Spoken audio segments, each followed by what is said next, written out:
اللہ کریم سب سے بڑا ہے. نبی اکرم نور مجسم صلی اللہ تعالی علیہ وسلم اللہ کے محبوب مطلق ہیں. ہم اللہ کے بندے ہیں اور رسول کائنات کے غلام ہیں صلی اللہ علیہ وسلم. ہمارا ایک بہت بڑا تعارف ہے. عباد الرحمن کہا ہے اللہ تعالیٰ نے اپنے بندوں کو. ہمیں کہا ہے کہ تم بہترین امت ہو. اللہ کریم نے اعزازات سے نوازا ہے. جن لوگوں کے پاس اتنی بڑی نسبتیں ہوں، اتنے بڑے حوالے ہوں، اتنی بڑی طاقتیں ہوں، ان کے پاس ظاہری طور پر اگر لوگوں کا جتھا نہ بھی ہو اور ظاہری طور پر اگر مال و اسباب وقتی طور پر نہ بھی ہوں، اقتدار، عہدہ اور بڑے لمبے چوڑے نعرے ان کے پیچھے نہ بھی لگ رہے ہوں، تو یہ بہت بڑا تعارف نہیں کہ اللہ کے بندے ہیں اور رسول کریم کے غلام ہیں. اور کیا یہ تعارف جینے کے لیے، زندہ رہنے کے لیے اور گردن اٹھا کر جینے کے لیے بہت بڑا تعارف نہیں؟ باوجود اتنے بڑے تعارف کے اگر کوئی بندہ کمزور باتیں کرے، کچی پکی گفتگو کرے اور وہ اپنے آپ کو بار بار مظلوم ثابت کرنے کی کوشش کرے، وہ بار بار اپنے زخم دکھائے تاکہ وہ قابل رحم قرار پائے، تو یہ باتیں ایک مومن کو، ایک مسلمان کو، اللہ کے ایک بندے کو ذرا زیبا نہیں دیتی، ذرا اچھا نہیں لگتا. مسلمان اعصابی طور پر، ذہنی طور پر، نفسیاتی طور پر ایک طاقتور قوم ہے. مسلمان وہ قوم ہے جو مرعوب نہیں ہوتی، یہ روب دکھاتی ہے، روب. ہم وہ لوگ ہیں کہ جن کے اکابرین سوئے بھی ہوتے تھے نا، سوئے ہوتے تھے حضرت عمر، لیکن ان کو سوئے ہوئے دیکھ کر بھی لوگ کانپا کرتے تھے، اس لیے کہ شیر تو شیر ہی ہوتا ہے نا، وہ سویا ہو تو پھر بھی شیر ہی. تو میں کچھ عرصے سے اس کمی کو بڑی شدت سے محسوس کرتا ہوں کہ لوگ، یعنی کوئی شخص بھی ملتا ہے تو وہ اس لہجے میں بات کرتا ہے کہ اسے مظلوم مان لیا جائے، قابل رحم مان لیا جائے، اس کی مدد کی جائے، اس پر توجہ کی جائے. یہ مسلمان کی شان نہیں. آپ سورہ بقرہ پڑھیں گے تو قرآن مجید اصحاب صفہ کی شان بیان کرتا ہے کہ انہیں بڑی حاجت ہے، بڑے ضرورت مند ہیں. وہ لوگ تھے جو کئی دنوں تک روٹی نہیں کھاتے تھے، لیکن رب فرماتا ہے کہ میرے محبوب کے مدرسے کے ان طالب علموں کو جو دیکھے گا اسے محسوس ہوگا کہ یہ تو بڑے امیر لوگ ہیں. کیوں محسوس ہوگا؟ لا یسألون الناس الحافا.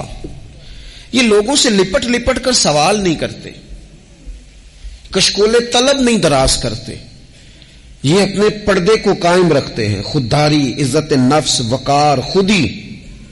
ہمارے ہاں تیزی سے ان چیزوں کا آج جو ہے وہ یوں محسوس ہوتا جیسے قحط ہو گیا ہے. الا ماشاء اللہ، آپ کے زخم دکھانے سے کوئی بھی آپ کا زخم نہیں بھرے گا. بلکہ میں نے تو یہ دیکھا ہے اپنی زندگی میں کہ اچھا بھلے تعلقات چل رہے ہوتے ہیں، آپ کو ذرا ضرورت پڑ جائے تو سامنے والا آنکھیں پھیر لیتا ہے، اسی وقت اس کا ماحول اور اس کے حالات خراب ہو جاتے ہیں. اس لیے اپنا سارا بھروسہ، اپنی ساری توجہ، اپنی سوچوں کا مکمل مدار صرف اللہ رسول کی ذات کو بنائیں، اور اس انداز میں بنائیں کہ کون دیتا ہے دینے کو تو چاہیے، دینے والا ہے سچا ہمارا نبی. اور یہ ذہن بنائیں زندگی میں کہ رب رسول کی بارگاہ سے 2 قطرے بھی مل گئے تو دنیا بھی بن جائے گی، آخرت بھی بن جائے گی. اس لیے ادھر ادھر دیکھنا تھوڑا کم کریں. اور بالخصوص آج اپیل کروں گا، استاد اپنے شاگردوں کو، پیر اپنے مریدوں کو، باپ اپنی اولاد کو بڑی بڑی باتوں کا سبق پڑھائے، بڑی بڑی باتوں کا. اقبال نے شکوہ کیا ہے. اقبال کہنے لگے شکایت ہے مجھے یا رب خدا بندان مکتب سے. یہ جو انہیں کہتے ہیں کہ جناب پڑھ جاؤ گے تو روٹی اچھی ملے گی، یہ انہیں کہتے ہیں پڑھ جاؤ گے تو کار میں بیٹھو گے، پڑھ جاؤ گے تو کوٹھی بنا لو گے، یہ کیا سبق پڑھا رہے ہیں بھلا؟ ان کو تو تم بڑے بڑے باتیں بتاؤ، انہیں کہو پڑھو گے تو دنیا میں حضور کے دین کا انقلاب برپا کرو گے، تم ان کہو کہ تم پڑھو گے تو تم ایک پورا پورا ملک چلاؤ گے، تم انقلاب برپا کرو گے، اٹھ باندھ کمر کیوں ڈرتا ہے، پھر دیکھ خدا کیا کرتا ہے۔ اقبال کہنے لگے یہ تم کیا سبق پڑھا رہے ہو کہ روٹی صحیح مل جائے گی، چندہ اکٹھا کرنے کا طریقہ آ جائے گا؟ کہنے لگے شکایت ہے مجھے یا رب خدا وندان مکتب سے، سبق شاہی ہے اور بچوں کو دے رہے ہیں خاک بازی کا۔ اڑنے والی تعلیم تھی اور یہ انہیں رینگنے کا سبق پڑھا رہے ہیں۔ تگڑی تگڑی باتیں بچوں کو سکھاؤ، تگڑی تگڑی، یہ پھر سارے نہ ڈھونڈتے پھریں کہ وہ فلانا جو ہے نا چاچا امیر ہے تو ماموں امیر ہے تو فلانی خالہ باہر ہے تو فلانا ذرا مہربانی، کوئی بھی نہیں مہربانی کرتا۔ مہربانی جب بھی کرتا ہے یا خدا کرتا ہے یا مدینے والے محمد مصطفیٰ کرتے ہیں۔ اپنی توجہات کبھی بچوں کو دیکھیں، حضرت لقمان اپنے بیٹے کو کیا کہتے ہیں یا بنی اقم الصلاۃ وامر بالمعروف وانہا عن المنکر۔ حضرت لقمان اپنے بیٹے کو سمجھاتے ہیں، کہتے ہیں اے بیٹا نماز قائم کرنا، لوگوں کو بھلائی کا حکم دینا، برائی سے منع کرنا، وَاصْبِرْ عَلَىٰ مَا أَصَابَكَ، اور جب مصیبت پہنچے تو صبر کرنا، ادھر ادھر رونا دھونا نہ کرنا، نماز پڑھنا، بھلائی کا حکم دینا، برائی سے منع کرنا، اور اگر کوئی مصیبت پہنچے تو اس پر صبر کرنا۔ کتنے کام ہو گئے؟ 4۔ ایک نماز پڑھنی ہے، ایک بھلائی کا حکم دینا ہے لوگوں کو، ایک برائی سے، اور اگر کوئی مشکل آئے تو کیا کرنا ہے؟ ان ذالک من عزم الامور۔ فرمایا بیٹا یہ بڑی ہمت والے کام ہیں، ہمت والے کام کرنا، ہمت والے، طاقتیں اپنی قائم رکھنا، کمزور نہ پڑنا، لوگ تمہارے آنسو نہ دیکھیں، کوئی تمہیں تڑپتا نہ دیکھے۔ چھوٹا چھوٹا زخم لے کر لوگ سگنل پہ کھڑے، چھوٹی چھوٹی مجبوریاں لے کر لوگ مانگنے کے لیے دروازوں پر کھڑے ہیں۔ امت مسلمہ کا یہ مزاج نہیں، یہ وقار نہیں، یہ انداز نہیں، ہم تو بانٹنے والے لوگ ہیں۔ چلے مشکل آ جاتی ہے، زندگی میں ضروریات پڑ جاتی ہیں، قرضہ صحابہ بھی لے لیا کرتے تھے، لیکن یہ جو لہجے آج ہم نے اختیار کر لیے، کمزور ہو جانا، کچا پڑ جانا، غریبی کا رونا، یہ انداز اہل ایمان کا۔ بچوں کو طاقتور ہونا چاہیے۔ میرے نبی کریم صلی اللہ تعالی علیہ وآلہ وسلم نے نا ارشاد فرمایا، ایسا نہیں ہے کہ کوئی بندہ کمزور ہے تو وہ ناپسندیدہ ہے، یہ نہیں فرمایا کہ جو بزدل ہے تو وہ بڑا کوئی کٹا ہوا آدمی ہے، لیکن حضور فرماتے ہیں، صحیح مسلم میں حدیث موجود ہے، حضور فرمانے لگے طاقتور مسلمان نا اللہ کی نظر میں بزدل مسلمان سے زیادہ پیارا ہے۔ طاقتور ہے نا، اس کی شان زیادہ ہے۔ یہ جو با ہمت ہے، با حوصلہ ہے، جس کے اعصاب مضبوط ہیں، یہ رب کریم کی بارگاہ میں باوقار ہے، اللہ کے حضور اس کی قدر ہے۔ اور حضور علیہ الصلوۃ والسلام صحابہ کو دعائیں سکھایا کرتے تھے، اور تعلیم امت کے لیے خود بھی حضور وہ دعا فرمایا کرتے تھے، کہتے تھے اے اللہ بزدلی سے بچا، کنجوسی سے بچا، اے اللہ اس بڑھاپے سے بچا جو انسان کو بڑا پریشان کر دے۔ حضور دعائیں مانگا کرتے تھے۔ دیکھیں بیمار انسان ہو جاتا ہے، اگر وہ سوچے نا رب کی طرف سے ہے تو پھر بیماری کا لوگ بڑا مزہ لیتے ہیں، کیونکہ جب بندہ بیمار ہوتا ہے تو نفسانی خواہشات ساری ختم ہو جاتی ہیں۔ اور میں اکثر دوستوں سے کہتا ہوں کہ بعض چیزیں ایسی ہیں جو وجد میں لے آتی ہیں بندے کو، اگر وہ غور کرے تو۔ آپ یہ حدیث پاک سنیں، حضور علیہ السلام نے فرمایا بیمار کے ساتھ ضد نہ کرو کہ ضرور کھا، ضد نہ کرو، اس لیے کہ اللہ اسے کھلا بھی دیتا ہے، پلا بھی دیتا ہے۔ اب جب کسی کو پتا چلے کہ میں بیمار ہوں تو رب مجھے کھلا پلا رہا ہے تو مجھے بتائیے بیماری کتنی پیاری لگے گی، بیماری میں کتنا سرور آئے گا۔ پھر تو انسان ہمیشہ چاہے گا کہ مجھے وہ چیزیں ملیں جو مجھے اللہ تبارک و تعالیٰ کی بارگاہ کے قریب کر دیں۔ دوسری بات یہ ہے کہ میدان میں جب انسان اترتا ہے نا تو اسے ایک بات اپنے ذہن میں رکھنی چاہیے کہ جیت اور ہار یہ اللہ تعالیٰ کے دست قدرت میں ہے، لیکن جب وہ لڑے تو جیتنے کے لیے لڑے۔ ہمارے ہاں نا بہت سارے لوگ لڑنے سے پہلے ہی ہارے ہوئے ہوتے ہیں، میدان میں نکلنے سے پہلے ہی وہ کمزور باتیں کر رہے ہوتے ہیں، ابھی سفر شروع نہیں ہوتا وہ کہہ دیتے ہیں نہیں جناب آپ کی بات تو ٹھیک ہے پر کیسے ہوگا، کیوں کر ہوگا، لوگ تو آج کل چلتے ہی نہیں، بڑے مسئلے خراب ہیں. اور پھر کچھ لوگ ایسے ہیں جن کی باتیں سن کر بندے بیک گیئر لگا لیتے ہیں، اور میں نے دیکھا باتیں کرنے والے وہیں رہتے ہیں اور کام کرنے والے کہاں سے کہاں چلے جاتے ہیں. یہ یقینی نہیں کہ جیتیں گے، لیکن جب میدان میں اترے نا تو پھر ہمیشہ جیتنے کے لیے اتریں. کوشش کریں کہ میں نے اس انداز میں نکلنا ہے کہ میں نے نہ جیتنا ہے. حضرت مولا علی شیر خدا کرم اللہ تعالی وجہ الکریم سے کسی بندے نے پوچھا حضور آپ ہر میدان میں کامیاب کیوں رہتے ہیں؟ فرمانے لگے جیت ہار تو رب کریم کے دستے قدرت میں ہے، لیکن جب میں اترتا ہوں نا میدان میں تو میں دشمن دیکھ کے پہلے ہی فیصلہ کر لیتا ہوں کہ میں نے اس کے پیٹ میں خنجر مارنا ہے کہ گلے پہ، میں جیتنے کے لیے میدان میں اترتا ہوں. تو آپ دیکھ لینا دیواریں ہلتی رہتی ہیں اور در کانپ جاتا ہے. علی کا نام سن کر اب بھی خیبر کانپ جاتا ہے. کیوں کہ کہتے ہیں میں ذہن بنا لیتا ہوں کہ میں اسے کاٹ کے لاؤں گا، میں ڈرتا اور سہمتا ہوا میدان میں نہیں اترتا. ذہن ہوتا ہے کہ آج لڑوں گا تو جیتوں گا، آج میں دیکھیں میں کیا کرتا ہوں. حوصلہ نہیں پیدا کر پا رہے بچوں میں. کچھ بچے بھی اللہ خیر کرے عزم و ہمت والے لوگوں کے پاس بیٹھتے نہیں. اور دوسرا ہم اپنے بچوں کا کسی کو آئیڈیل بھی نہیں بننے دیتے. بچے کسی کا نام لیتے ہیں تو ہم کہتے ہیں پتر چھاڑ پر آؤ، یہ دور ہی نہیں ہے. ہم کوئی ایسا ذوق، کوئی مزاج، کوئی طبیعت پیدا ہی نہیں ہونے دیتے. کچھ آنے والی نسل کا مزاج ہے کہ وہ اٹھنا نہیں چاہتی، بیٹھنا نہیں چاہتی، چلنا نہیں چاہتی. وہ چاہتی ہے میں لیٹی رہوں، موبائل میرے ہاتھ میں رہے، باقی سارے کام ریموٹ کنٹرول ہو. جب انسان دیکھیں نا، ایک ڈاکٹر صاحب کے پاس ایک دفعہ میں گیا تو ایک مریض کو وہ سمجھا رہے تھے، اسے کہہ رہے تھے کہ تو تھوڑی ورزش بھی کیا کر، تھوڑی ورزش بھی کیا کر. اور ساتھ انہوں نے بڑی اچھی بات کی، کہنے لگے اللہ تعالیٰ نے نا جسم میں جوڑ بنائے ہیں، یہ گھٹنے ہیں، یہ کونیاں ہیں، اللہ نے جوڑ بنائے ہیں، اسی لیے تو بنائے تھے کہ تھوڑی ان کو حرکت بھی دی جائے. لیکن اگر آپ ان جوڑوں کو حرکت ہی نہیں دیں گے تو یہ تو زانگا لود ہو جائیں گے. تو کام زندگی میں عزم کے ساتھ، ہمت کے ساتھ، اور سب سے بڑی مضبوطی یہ ہے کہ آپ یہاں سے مضبوط ہوں، آپ اعصابی طور پر مضبوط ہوں. یہ جو کمزوری ہے نا، ذہنی کمزوری، میں نہیں پسند کرتا کہ مطلب خواتین بچوں کو اس لیے ڈرائیں کہ بیٹا او ہو بلی آ گئی ہے. وہ بلی کیا ہوتی ہے جی؟ لیکن جو خواتین آج بھی بچوں کو بلی سے ڈرائیں گی، اچھا اس کو ڈرا بلی سے رہی ہوتی ہیں اور ساتھ کہہ رہی ہوتی ہیں ماما کا شیر. جی آپ کا شیر بلی سے ڈرتا ہے، یہ اماں کا شیر بلی سے ڈر رہا ہے، آپ نے اسے بلی سے ڈرا دیا اور نام شیر رکھ دیا ہے. یہ کیسا شیر ہے کہ جو بلی آتی ہے تو بھاگ جاتا ہے. یہ ماحول مطلب متضاد ہے.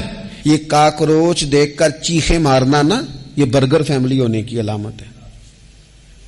چھپکلی دیکھ کر نا چیخیں مارنا، یہ امیر گھروں کی علامت ہے، پڑھے لکھے لوگوں کی علامت. یہ کیا مذاق ہے؟ جو قوم چھپکلی سے ڈرتی ہے، کاکروچ سے ڈرتی ہے، اور جو لوگ کہتے ہیں ہو یہ جناب یہ تو اندر میرے وہ آ گیا ٹوکا تو یہ کھا جائے گا، تو یہ قوم انقلاب برپا کرے گی، یہ میدانوں میں نکلے گی. بڑے خوبصورت انداز میں ویڈیو بنا کے تو اس کو شیئر کیا جاتا ہے کہ وہ جی قربانی والے دن بکرا ذبح ہو رہا تھا تو بچہ رو پڑا. کیا بات کرتے ہیں آپ؟ یہ جہاد کرے گا بچہ کل کو جو بکرے ذبح ہونے پہ روتا ہے؟ اعصابی مضبوطی ذہنی طور پر مضبوط کب ہوتی ہے؟ جب انسان اخلاقاً مضبوط ہوتا ہے، اس کی طبیعت وزادار ہوتی ہے، اس کا مزاج اسے مضبوط کرتا ہے. آپ ایک حدیث دیکھیں ترمذی میں موجود ہے، حضور علیہ الصلوۃ والسلام نے فرمایا جب اللہ تعالیٰ نے زمین کو پیدا کیا تو زمین ہلنے لگی، تو اللہ نے پہاڑوں کو میخیں بنا کر قلعے بنا کر زمین میں لگا دیا تو زمین ٹھہر گئی. فرشتے فوراً عرض گزار ہوئے کہ مالک تیری سب سے طاقتور مخلوق یہ پہاڑ ہیں؟ فرمایا نہیں، لوہا جو ہے نا وہ پہاڑوں سے بھی طاقتور ہے، کیونکہ لوہا پہاڑ کو کاٹ دیتا ہے. یا اللہ پھر لوہا سب سے طاقتور ہے؟ فرمایا نہیں، آگ اس سے بھی طاقتور ہے. کیا آگ سب سے طاقتور ہے؟ تو فرمایا نہیں، پانی بھی ہے. کیا پانی طاقتور ہے؟ فرمایا ہوا بھی ہے، جو پانی کا رخ پھیر دیتی ہے. مسلمانوں خدا را اس سے بڑا ذوق نہیں ملے گا. میں طاقتور ہونے کا طریقہ بتا رہا ہوں. ہمارے ہاں لوگ سمجھتے ہیں کہ میں بولتا زیادہ ہوں اس لیے میں طاقتور ہوں، میرے پاس اسلحہ زیادہ اس لیے میں یہ دیکھو حضور نے بتایا طاقتور کون ہوتا ہے۔ یا رسول اللہ پتھر پہاڑ طاقتور ہے؟ تو فرمایا نہیں، ان پر تو لوہا ہے، لوہا طاقتور ہے، نہیں اس پر تو آگ ہے، آگ طاقتور ہے، نہیں اس پر تو پانی ہے، پانی طاقتور، اس پر تو ہوا ہے۔ تو حضور پھر مہربانی کریں بتائیں طاقتور کون ہے؟ تو یہ دیکھو نا، یہ یاد رکھو نا، یہ کائنات کے سب سے بڑے حکمت والے محبوب کی بات یاد رکھو نا۔ حضور فرمانے لگے سب سے زیادہ طاقتور وہ مومن ہے جو سیدھے ہاتھ سے صدقہ دیتا ہے اور دوسرے کو پتہ بھی نہیں لگنے دیتا۔ اس ہاتھ سے صدقہ دیا اور اس ہاتھ کو پتہ، جس میں یہ اخلاقی طاقت آ جائے نا کہ اللہ کے راستے میں دے کر پھر اسے چھپانا آ جائے، وہ بڑا طاقتور آدمی ہے۔ میں یہ سب سے بڑا طاقتور ہے جس نے اپنے رب سے راز نیاز شروع کر لیے، اللہ کے راستے میں دیتا ہے پھر کسی کو خبر۔ یہ کون سی طاقت ہے؟ یہ روحانی طاقت ہے، یہ اخلاقی طاقت ہے، یہ کردار کی طاقت، یہ سوچوں کی طاقت ہے، یہ آپ کے مزاج کے بلند ہونے کی طاقت ہے۔ لیکن اگر مسجد میں ٹائلیں لگوا کر بھی ایک ٹائل پہ نام لکھوا لیا ہے، اگر کہیں تعاون کر کے بھی کہا میرا ذکر کرو، کوئی خدمت کر کے کہا میرا نام لو، پھر آپ کمزور ہیں، پھر آپ طاقتور نہیں ہیں، پھر آپ نے بزدلوں جیسا کام کیا، پھر آپ نے وہ رنگ اختیار کیا ہے جو شاید آپ کو ذہنی طور پر بڑی کوفت میں مبتلا کر دے۔ تو اعصابی طاقت، اعصابی قوت، آپ دیکھیں حضرت صدیق اکبر رضی اللہ تعالیٰ عنہ، حضور نے تربیت کی تھی نا۔ میں ذمہ داری سے کہتا ہوں کہ تعصب کی اینک نہ کسی نے پہنی ہو، ورنہ کائنات میں عشق کی داستان ختم ہو جاتی ہے جناب صدیق اکبر پر۔ جو پیار انہوں نے مدینے والے محبوب سے کیا ہے کوئی کر ہی نہیں سکتا۔ اور ہر وقت کی جدائی، ہر وقت کی، یعنی بیٹھے بیٹھے نا حضور کے وصال کے بعد بیٹھے بیٹھے حضرت صدیق اکبر اٹھ کے نا تو ایک رستے پہ چلنا شروع ہو گئے۔ کسی نے پوچھا وہ بکر کہاں جا رہے ہو؟ کہنے لگے یار ایک دن نا محبوب 2-3 دن کے لیے کہیں گئے تھے، اس رستے واپس آئے تھے، جنہاں دے دل بر جانی وچھڑن کون روے پھر تھوڑا، یہ سب روگاں دا روگ محمد جس دا نام وچھوڑا۔ پریشان ہوں تو دل کر رہا ہے پتہ نہیں یہاں سے آ نہ جائیں۔ اتنا زیادہ محبوب کی غلامی اور نبی پاک کی محبت کا ذوق، لیکن اعصابی طور پر مضبوط کتنے تھے؟ حضور کے وصال کے بعد جس بندے نے اپنے پروں کے نیچے پوری امت کو سنبھال لیا ہے نا، اس کا نام بھی ابو بکر صدیق ہی ہے۔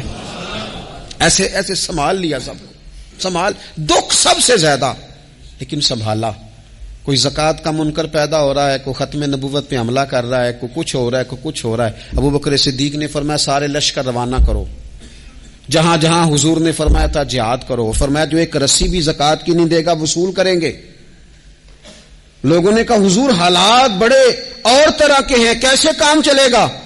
حضرت عمر جیسے دلیر بندے بھی کہنے لگے جناب یہ نظام کیسے چلے گا؟ تو ابو بکر صدیق فرمانے لگے عمر تجھے تیری ماں روئے، تم بڑے مضبوط مزاج کا تھا، یہ مجھے کیا پیغام دے رہا ہے؟ فرمایا عمر یاد رکھ اگر میں مدینہ منورہ میں اکیلا بھی رہ گیا اور جنگل کے درندے میرا آ کے گوشت بھی نوچ کے لے گئے تو پھر بھی میں ان اصولوں پر کھڑا رہوں گا جن اصولوں پر مدینے والے رسول نے مجھے کھڑا کیا ہے۔ ذرا گنجائش نہیں۔ ہم یہاں سے مضبوط لوگ ہیں، یہاں سے ذہنی بلندی، ذہنی پختگی، یہ حسن ہے زندگی کا۔ یہ کیا بات ہوئی؟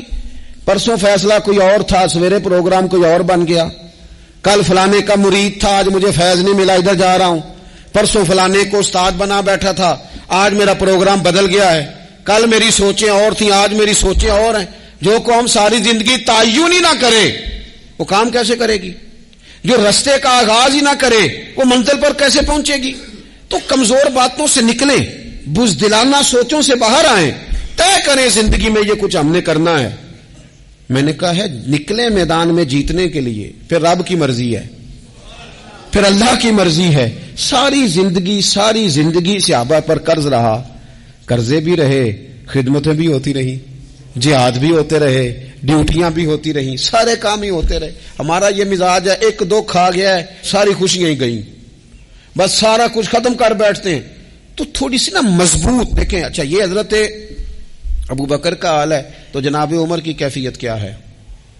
کلمہ پڑھتے ہی حضرت عمر نے فرمایا یا رسول اللہ, جب آپ سچے, قرآن سچا, اسلام سچا, تو چھپ کے نماز پڑھنے کا کیا مطلب ہے؟ فرمایا ابھی تعداد ہی کوئی نہیں, 40 تو مسلمان ہیں. عرض کی حضور مہربانی کریں نا, آپ صرف اجازت دیں. 20 لوگوں کی صفیں بنا دی گئیں. ایک صف کے آگے حضرت عمر ہیں, ایک صف کے آگے حضرت امیر حمزہ ہیں. جناب عمر کہنے لگے چونکہ آپ اللہ کے رسول ہیں تو لہذا نماز بھی آج اللہ کے گھر میں پڑھی جائے گی. تو حضرت عمر بیت اللہ شریف کے بیچ کھڑے ہو کے نعرہ لگاتے ہیں, فرماتے ہیں میں عمر ہوں, تم مجھے بھی جانتے ہو, میرے باپ کو بھی جانتے ہو, تم میرا قبیلہ بھی جانتے ہو, میں نے پڑھ لیا ہے محبوب کا کلمہ. اب جس نے بچے یتیم کرانے ہو اور اپنی بیوی بیوہ کرانی ہو وہ آئے اور مجھے روکے. یہ محبوب اللہ کے ہیں اور گھر بھی اللہ کا ہے, تو نماز بھی آج اللہ کے گھر میں پڑھی جائے گی. جب تک انسان یہاں سے طاقتور نہیں ہوتا. پھر بات آئی سیدنا عثمان غنی کی. میں پہلا وہاں اونا رنداں تو جنہیں کھلی بغاوت کی تھی, ہے پورا قبیلہ اور طرف ہے. عثمان تیرے گھر میں مال ہے, دولت ہے, وزاداری ہے, لوگ سارے کیا کریں گے؟ والد مخالف, چچا مخالف. حضرت عثمان غنی جیسے آدمی کو پکڑ کے باندھ دیا گیا گھر میں. پر عثمان غنی کہنے لگے میں ان بزدلوں میں سے نہیں ہوں جو محبت بھی کریں اور اظہار بھی نہ کر سکیں, جو دعویٰ بھی کریں اور پھر ان کے اندر طاقت اظہار بھی نہ ہو. فرمایا تم جتنا باندھ سکتے ہو باندھ لو, تم اپنی دولتیں, حکومتیں اور اپنا جاہو جلال سنبھال کے رکھو, ہم نے تو غلامی کا فیصلہ کر لیا ہے. اور پھر کی غلامی انہوں نے. اور جہاں تک بات ہے شیر خدا حضرت علی المرتضیٰ کی, حضرت علی المرتضیٰ شیر خدا کا تو یہ حال تھا کہ ساری زندگی میدان میں رہے. ایک دن حضور نے صرف فرمایا کہ آج آپ کو نہیں لے کے جانا, آپ تھوڑا نا میرے نائب بن کر, حضور کسی نہ کسی کو نائب بنا کے مدینے میں چھوڑ کے جائے. ایک دن صرف کہا نہیں لے کے جانا. تو حضرت مولا علی رونے لگے, کہنے لگے حضور میں بچوں کے بیچ رہوں, عورتوں کے بیچ رہوں, میری تلوار کو زنگ لگ جائے گا. حضور مجھے تو گھوڑے پہ بیٹھنا پسند ہے. اچھا میں آپ کو ایک اور بات بھی عرض کروں, پہلے بھی میں نے کہا تھا پھر کہتا ہوں, کچھ لوگ پڑھے لکھے ہوتے ہیں بہادر نہیں ہوتے. حضرت علی کے علم کا بھی کمال عروج پہ اور بہادری بھی پورے عروج پہ. زندگی نا بہادر لوگوں کی ہوتی ہے. یہ شہاب الدین غوری لیٹے ہیں یہاں سوابا میں, تو کسی نے پوچھا ان سے کہ یار آپ کہاں رہتے ہیں؟ کہنے لگے میں گھوڑے کی پشت پہ ہوتا ہوں, ہمارے بچے بڑی سونی فوٹو بناتے ہیں.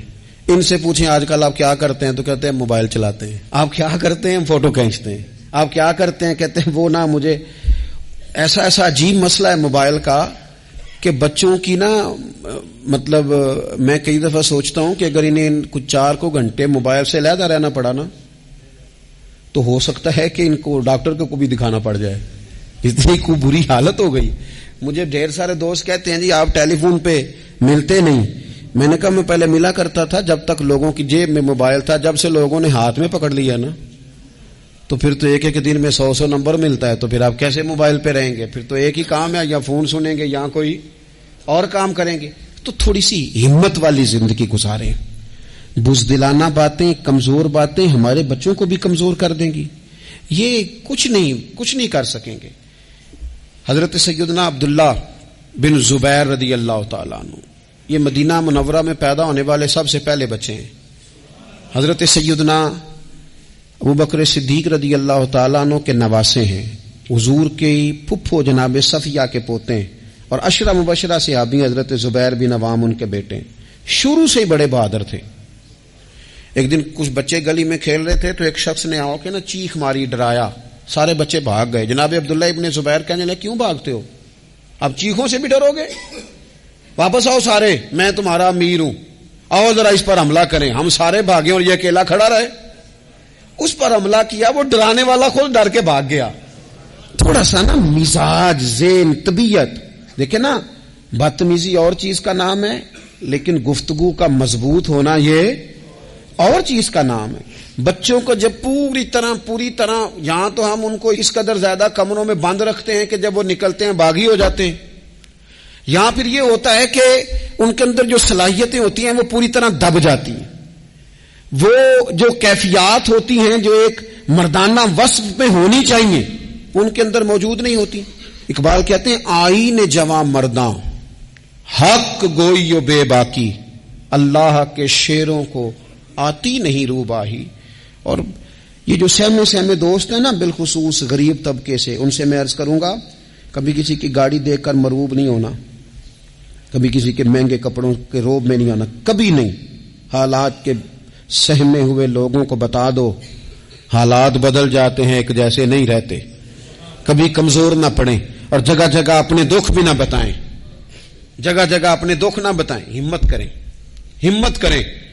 وہ ایک شاعر نے کہا تھا کہ با ہمت لوگ کبھی ہارا نہیں کرتے، یا وہ جیت جاتے ہیں یا کچھ سیکھ جاتے ہیں. وہ نا میدانوں میں رہتے ہیں، کمزور نہ پڑیں. یہ جو اتنا لمبی لسٹ بن گئی ہے نا، اتنی لمبی لسٹ مانگنے والوں کی، اتنا لمبی فہرست ہو گئی ہے ہر سگنل پہ، ہر چوک میں، ہر رش والی جگہ پہ. یہ بتاتی ہے کہ لوگ اس کو آر ہی نہیں سمجھتے، کمزوری نہیں سمجھتے، طاقت والا مزاج. حضرت عمر بہادر تھے تو بہادر لوگوں کو پسند بھی بڑا کرتے تھے. حضرت عبداللہ ابن زبیر چھوٹے تھے، بچوں کے ساتھ کھیل رہے تھے، اور یہ وہی حضرت عبداللہ ابن زبیر ہیں جو بعد میں امام حسین کے قاتلوں کے سامنے ڈٹ کے کھڑے ہو گئے اور انہوں نے اعلانیہ ان لوگوں کا بائیکاٹ بھی کیا اور ان لوگوں کے ساتھ سفارا بھی ہوئے. حضرت عبداللہ ابن زبیر اور فرماتے ہیں کہ میری ماں 90 سال سے زیادہ عمر تھی حضرت اسماء بنت ابی بکر کی. جب میں نے انہیں کہا نا اماں وقت آ گیا شہادت کا، تو میری اماں مجھے کہنے لگی پتر میدان میں رہنا. میدان میں بکرے کو ذبح ہوتے وقت تکلیف ہوتی ہے، جب اس کی کھال اتاری جائے پھر کوئی تکلیف نہیں ہوتی. ایسے ہی کمزور نہ پڑنا. ہمارے ہاں تو لوگ کہتے ہیں پتر اندروں کنڈی لے لے، ساڑی نہیں لڑائی. وہ جب ہمارے گھر آگ آئے گی پھر اسے ہم بند کریں گے، ابھی نہ تو بالکل باہر نہ نکلنا. کیسے قوم آگے بڑھے گی؟ جرتیں کیسے پیدا ہوں؟ اور جو کچھ کہہ نہیں سکتے وہ منوائیں گے کیسے؟ جو بات کرنے کی طاقت نہیں رکھتے وہ اپنا منوائیں گے کیسے؟ حضرت عبداللہ ابن زبیر رضی اللہ تعالیٰ عنہ اپنے دوستوں کے ساتھ گلی میں کھیل رہے تھے، جناب عمر فاروق آ گئے. اب حضرت عمر فاروق کا جلال تھا، بچے ان کو دیکھ کے دوڑ گئے. حضرت عبداللہ ابن زبیر کھڑے ہیں. حضرت عمر قریب آئے، کہنے لگے پتر آپ کیوں نہیں دوڑے؟ حضرت عبداللہ ابن زبیر چھوٹے سے ہیں، کہنے لگے جی کیوں میں دوڑتا، میں نے کوئی جرم کیا ہے؟ تو میں نے غلطی کی ہے، بھلا کیوں دوڑوں؟ آرام سے کھیل رہے ہیں اور نہ ہم نے کوئی رستہ بند کیا، جگہ ہے آپ نے گزرنا تو گزر جائیں. چاہیے تھا نا حضرت عمر ناراض ہوتے، پر جناب عمر نے ماتھا چوم لیا. کیا بات ہے بیٹا، ان چیزوں پر ذرا قائم رہنا. کہنے لگے جرم کیے، کیا مطلب ہے اس بات کا کہ فلانا ہے تو دوڑ جا؟ کیوں دوڑیں جی؟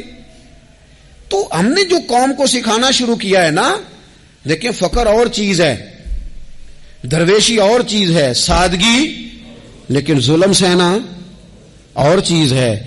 دنیا میں قتیل اس سا منافق نہیں کوئی جو ظلم تو سہتا ہے بغاوت نہیں کرتا. اپنی زندگی میں عزم کو، ہمت کو، نظریے کو بلند کریں، مظلومانہ مزاج نہ پیدا کریں، بلا وجہ دکھ سنا کے اپنے آپ کو کمزور نہ کریں.